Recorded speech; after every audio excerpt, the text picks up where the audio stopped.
Okay. Hi, this is Kelly Smith, and I am interviewing Amy Southard. Hi, Amy. How are you? I'm good. How are you? I'm great.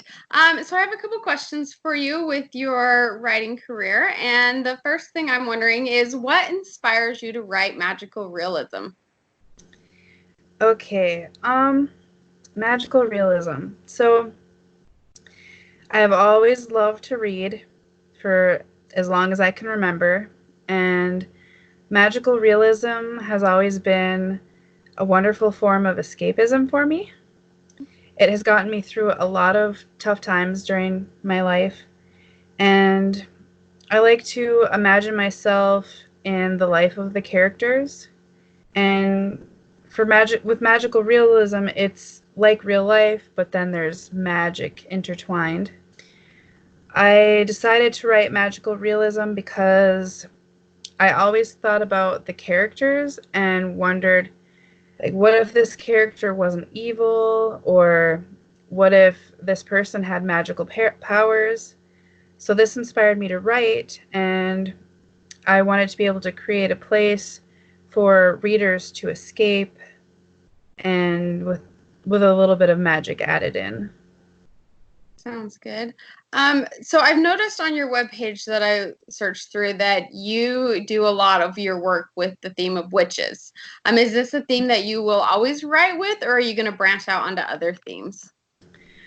Good question. um, I've been interested in witches since I was young, for as long as I can remember. I was always watching them on TV, and I gravitated more towards stories that had witches.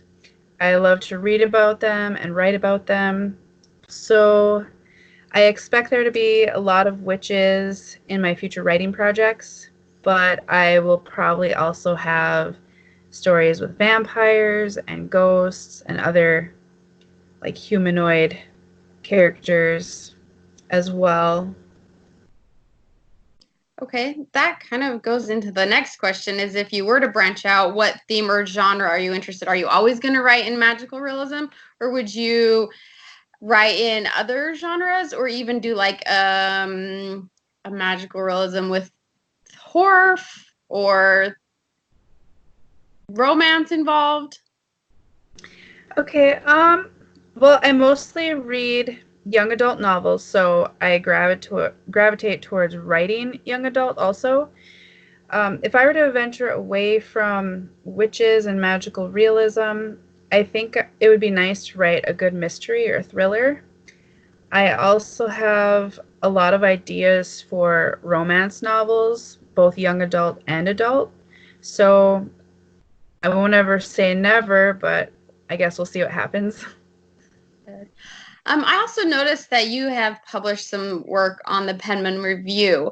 What is that exactly, and how did you go about publishing your work?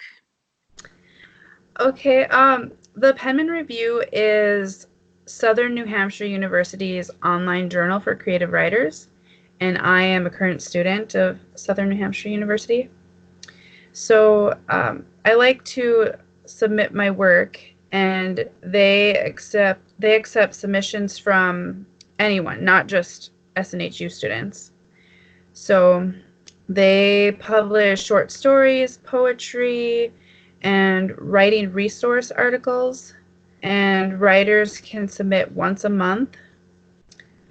It's easy to submit. Just go to penmanreview.com and click on the submissions tab.